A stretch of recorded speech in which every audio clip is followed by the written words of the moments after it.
이노야, 오늘은 우리가 이제 대학병원에 환자분들이 가시면 이런 설명문을 이제 가지고 오시거든. 근데 내용을 보니까 뭐야 이거? 항암 치료 중에 홍삼 엑기스, 상황버섯, 녹즙 이런 보조식품을 먹으면 안 된다. 간 수치가 올라갈 수 있다. 이제 이런 내용이야. 그래서 구체적으로 뭐 한약도 먹지 마라, 엑기스도 먹지 마라, 뭐 버섯류, 녹즙, 뭐 달인물, 개소주 이런 거 이제 조심해라. 이렇게 환자들한테 안내문이 나가는데 환자들이 그래서 굉장히 많이 여쭤보시거든, 이거에 대해서. 어떻게 해야 되냐. 그래서 이제 오늘은 이 전반적인 부분을 좀 살펴보려고 해. 지금 한약을 쓰는 게 한국만은 아니잖아. 일본도 쓰고 뭐 중국도 쓰고 동아시아에서 많이 쓰는데, 그래서 먼저 일본을 살펴보면 일본은 굉장히 특이해. 일본은 메이지 유신 때 한의사 제도가 없어졌어. 그래서 지금 한약을 누가 쓰느냐? 의사 선생님들이 한약을 써. 특이하지. 의사 선생님들이 한약을 쓰기 때문에 이런 대형 제약사가 있어. 찌무라 제약 되게 유명한 이제 한방 제약회사인데 매출이 무려 1조가 넘어. 한방 제약회사가. 어마어마하지. 그래서 이런 제약회사들이 표준화된 약을 만들어 놓고 그 약을 그냥 양약처럼 처방을 하는 거야. 그래서 이제 매출이 굉장히 많은 거지. 그럼 일본 의사 선생님들이 암 환자한테는 어떻게 한약을 처방을 하실까? 이걸 이제 내가 살펴볼 건데, 우리가 이제 수술항암 방사선을 받으면 부작용이 굉장히 많단 말이야. 환자분들이 그것 때문에 굉장히 힘들어 하시고. 그래서 그런 부분에 이 한방 이론으로 거의 정리가 다 돼 있다고 보면 돼, 일본은. 아까 봤듯이 매출이 1조 정도 되니까 한방약이 엄청나게 처방을 많이 하잖아. 그러니까 이 어떤 증상에는 어떻게 쓴다, 어떤 증상에는 어떻게 쓴다, 이렇게 굉장히 많이 정리가 돼 있는 상황이야. 그래서 이거 보면 이제 오사카 시립종합의료센터에 보면 거기서 발표한 내용인데, 항암을 하고 나서 면역이 저하되고 식욕이 부진하고 이제 입맛이 떨어지는 거지. 그럴 때 뭘 쓰냐? 보중익기탕 쓴다는 거야. 그리고 구역부터가 나올 때는 뭐 육군자탕 이런 걸 쓴다는 거지. 그리고 이제 경도의 암성 통증으로 돼 있는데, 이건 사실은 우리가 항암을 하면 기본적으로는 소화기에 문제가 많이 생기고 골수에 문제가 많이 생기지만, 또 이제 탁솔 계열 항암제나 백금 계열, 플라틴 계열 항암제를 쓰면은 손발저림이 많이 생기시거든. 이 손발저림에 많이 쓰는 게 우차신교환이라는 거야. 여기 팔미지왕원 이것도 많이 쓰는데, 그래서 이런 식으로 어떤 증상에 어떤 약을 쓴다. 물론 이게 탕약이 아니야. 다 제재화된 가루약도 있고 알약도 있고 캡슐약도 있어. 그런 것들을 이제 처방을 하는 거지. 자, 그 다음에 이제 중국이 있지. 사실 이제 일본보다 중국이 훨씬 한약을 많이 쓰는데, 사실 중국 정부는 중의학을 밀기 때문에, 중의학을 이제 후원을 많이 하기 때문에 약국에 가면은, 우리나라는 약국에 가도 한약이 많진 않잖아. 사실은 우리가 모르는 한약들이 있거든. 그거 좀 이따가 이제 얘기를 할 건데, 중국은 약국 가면 절반이 양약이고 절반이 한약이야. 그 정도로 한약을 많이 쓴다고. 약국 가면은 중국은 일반 한약만 있는 게 아니야. 뭐가 있냐? 항암 한약을 팔아. 그게 몇 개야? 100개야, 100개. 100종류의 항암 한약을 팔아. 환자분들이 약국에 가서 그냥 이런 한약을 드시기도 해, 중국은. 근데 이런 처방들이 다 어디서 나왔냐? 중국은 암 환자들한테 탕약 처방을 굉장히 많이 하는 편인데, 그런 탕약 처방집이 굉장히 많아. 이런 책들도 뭐 100권이 넘지 사실은. 그래서 이런 처방을 통해서 어느 정도 증명이 되면은 이렇게 약국에 임상을 어느 정도 해서 이제 약국에 약으로 내는 거지. 그래서 이런 약들이 많이 있다, 항암 약들이. 아까 이제 일본 같은 경우는 수술항암 방사 부작용에 위주로 이제 한약을 쓰지만, 중국은 항암 한약이 꽤 많이 있다. 암을 공격하는데도 한약을 쓰더라. 이제 이런 얘기고, 중국의 이제 대표적인 암 환자를 보는 양안방 병원이 있거든. 북경에는 굉장히 큰 병원 중에 광안문 병원이라고 있어. 근데 이 병원이 얼마나 크냐면은 병상이 650병상이야. 굉장히 크지 사실. 굉장히 크고, 일하시는 의사 선생님만 1000명, 뭐 양방 선생님, 한방 선생님 합쳐가지고 1000명이고, 그래서 이 광안문 병원 같은 경우에는 양한방 통합적으로 이제 암 환자분들이 진료를 받으시는데, 1년에 보통 한 25만 명 정도가 이제 보고 있고, 양방약도 800종을 취급하고 있고, 한방 제제들 1000종을 취급하고 있고, 탕약도 1000종 정도를 환자들한테 이제 쓰고 있는 거지. 양한방 협진이 이제 제일 잘 되는 병원으로 이제 얘기되고 있고, 지금 약국에서 파는, 아까 내가 100가지 정도가 항암 약이 있다고 그랬지, 약국에 가면 한약이. 근데 그 중에 20몇 종을 이 병원에서 만든 거야.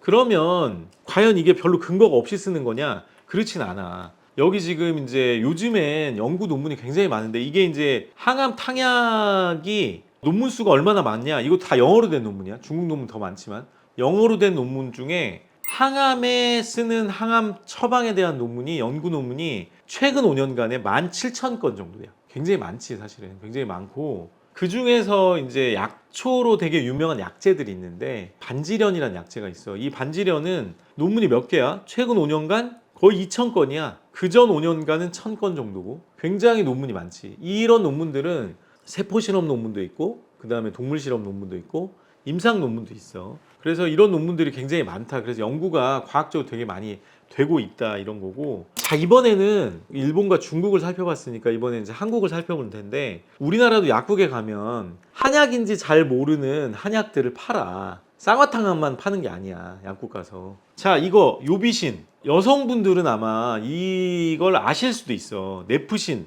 요비신 이거 다 방광염약에 쓰는 거야. 이거 딱 봐봐. 알약이야. 이거 한약처럼 보여? 양약처럼 보이잖아. 껍데기나 포장이나 뭐 이름이나 다 양약처럼 보이잖아. 근데 사실 용담상한탕이라는 한약이야. 그게 약국에서 팔리고 있는 거지. 자, 이거 안정액 어디서 들어봤어? TV 광고하잖아. 안정액 TV 선전해가지고 매출이 몇십억씩 나오고 있거든 지금. 근데 사실 이게 뭐냐? 한약이야. TV에선 굳이 한약이라고 안 하지. 한약이라고 얘기하면 잘 안 팔릴 거니까. 자, 이 약. 이 유튜브를 보시는 분들 중에 이 약을 드셔보신 분이 있을 수도 있어. 왜냐? 코로나 때 엄청 많이 팔렸어 이 약이. 소렉신 이름 딱 들어봐. 이거 한약 같아 양약 같아. 양약 같잖아. 이게 원래 구풍해독탕이라고 인후염에 많이 쓰는 거야. 지난번 코로나 걸렸을 때 어디가 많이 아팠어 우리가? 목이 많이 아팠지. 목 아픈 사람들이 굉장히 많이 했단 말이야. 그때 약국에 가면 약사분들이 소렉신을 많이 처방을 했지. 그래서 환자분들이 많이 드셔보셨을 거야 이건 아마. 그 다음에 다래끼가 난다. 나도 이제 피곤하면 다래끼가 많이 나는 편인데 약국 가서 다래끼 약 주세요 이러면 노퍼스 막 이런 거 주신단 말이야. 식물성 염증 치료제 뭐 생약 이거 뭐야? 한약이야. 배농산노탕. 다 캡슐이나 알약으로 돼 있기 때문에 잘 모르는 거야. 그래서 우리나라 약국에 가도 이런 약들이 꽤 나와 있다. 물론 중국처럼 항암 한약이 있진 않아. 하지만 일반 증상에 쓰는 약들은 그래도 한약으로 꽤 나와 있다. 자, 그 다음에는 보험한약이 56종이 있어. 이거 건강보험이 되는 거기 때문에 암 환자분들은 한 달치 지으면 뭐 한 3,000원? 5,000원? 이 정도 굉장히 저렴하지. 그래도 효과는 괜찮은 편이어서 수술항암 방사선 하시고 부작용을 이제 호소하시는 분들이 이런 걸 드시고 어느 정도 부작용이 경감되는 거를 많이 경험을 하게 되거든. 그래서 뭐 대표적으로 가미소유산 이거는 원래 폐경기나 갱년기에 많이 쓰는 처방이야. 그리고 수면 장애도 많이 쓰는 처방인데 여기 보면은 가미소유산이 유방암 억제 효과가 입증이 됐다 이런 논문도 있고 내소산 이건 굉장히 유명한 소화제야. 그래서 항암하고 나서 소화기 부작용이 있을 때 소화불량도 많이 온단 말이야. 그래서 이제 이것도 많이 처방을 하지. 그 다음에 이제 항암했을 때 소화기 부작용에 많이 쓰는 것 중에 바나사심탕이라는 게 있어. 아까 일본에서 정말 많이 쓰는 처방이야. 일본에 정말 많이 쓰는 처방이고 한국에서도 소화기 부작용에 많이 쓰는 처방이야. 이제 우리가 맨 처음에 살펴봤던 이제 대학병원 선생님들이 한약이나 이제 뭐 즙이나 이런 거 먹으면 안 된다 이렇게 얘기하는 거에 대해서 좀 살펴볼 거야. 자, 첫 번째로 살펴볼 거는 뭐냐면 이제 많은 분들이 그런 거를 나한테도 이제 많이 여쭤보시는데 한의사가 쓰는 한약이 농약이나 중금속이 많다던데 이거 그러냐? 자, 이거는 아니야. 이거는 옛날에 이런 경우가 있었거든. 지금은 완전히 달라졌는데 지금은 어떠냐면 우리나라에 약재, 약초는 유통망이 아예 달라. 아예 뭐냐면 전문 한약재는 거의 1,000개 이상 되거든. 1,000개 이상. 이런 거는 식약처가 관리를 해. 그래서 한방 제약사가 잔류 농약하고 중금속 검사를 통과한 것만 한의사들한테 공급을 해. 완전히 유통망이 달라 이거는. 그래서 사실은 농약이나 중금속은 전혀 걱정 안 하고 이제 드셔도 돼. 한의사들이 처방하는 거는. 근데 이제 뭐가 문제냐? 우리나라는 삼계탕 먹을 때 뭐가 들어있어? 인삼, 황기 막 이런 거 들어있다고. 그건 어디서 사? 약재를? 경동시장이라 이런 거에서 사는 거잖아. 거기 거는 잔류 농약이나 중금속 검사가 안 돼 있는 것들이 많아. 그래서 거기 건 좀 조심하긴 해야 돼. 그래서 음식 정도로만 써야 되고 이거는 이제 우리가 요즘 저기 아까 맨 처음에 대학병원에서 나눠주는 거에도 뭐 개소주나 염소즙이나 뭐 이런 거 먹지 말라고 돼 있는데 그거 다 건강원에서 사실은 건강원에서 즙을 짤 때 여기다가 한약재를 막 넣는단 말이야. 이게 좀 문제가 있어. 사실은 이거는 한약은 체질이나 진맥이나 이런 걸 하지 않고 지으면 간 수치가 올라갈 수도 있고 문제가 있어. 그래서 한약재는 되도록 넣지 말도록 이제 얘기를 하긴 해야 돼. 두 번째, 한약이나 약초나 녹즙은 간 수치를 올릴 수 있어서 무조건 먹지 말아야 되나요? 자, 이거는 세모야, 세모. 왜 세모일까? 실제로 아까 내가 얘기했던 이런 건강원에서 짓는 거나 그냥 암 환자분들이나 환자분들이 약재 시장에서 사다가 끓여 드시는 것들은 좀 위험할 수도 있어. 그건 반드시 사실은 한의사나 이런 전문가한테 진찰을 받고 해야 돼. 특히 이제 암 환자분들은 암 경험이 있는 한의사한테 약을 지을 필요가 있어. 여기 보면 이게 이제 자생한방병원에서 2005년부터 2013년 동안 8년간 이제 4,500명 정도를 간 수치가 정상 수치인 이제 간 수치를 가진 분들한테 한약을 먹여 본 거지. 근데 간 수치가 올라간 사람은 없었다는 거야. 즉 한의사들한테 한약을 진맥으로 짓고 체질하고 지으면 간 수치가 올라갈 가능성이 거의 없어. 그래서 반드시 한의사한테 이거는 전문의한테 맡겨라 이런 얘기고, 그 다음에 이제 한의사들은 뭘 또 많이 쓸 수 있냐면은 간 수치를 낮추는 약재들이 있어. 우리가 시중에서 이런 걸 볼 수가 있지. 뭐 피곤하면 뭐 우루사 먹고, 술 먹고 난 다음날 헛개차 먹고. 근데 이거 다 어디서 온 거야? 이거 다 원래는 한약재에서 온 거야. 우루사는 원래는 웅담 추출물을 만들었었지. 요즘은 이제 일본에서 이걸 합성을 해가지고 1950년대부터 합성해가지고 이제 우루사는 웅담에서 추출하진 않지만 맨 처음엔 여기서 시작을 한 거라고 사실은. 이게 다 이담 작용 있는 거야. 담즙 분비를 많이 시키면서 간 수치를 떨어뜨리게 하는 작용들이 있는 거고, 밀크시슬은 엉겅퀴 추출물이야. 사실 엉겅퀴는 한약재로는 대개지. 헛개나무 한약재로는 지구자야. 원래 한의학 이론에 있는 거를 갖다가 응용한 거지 사실은.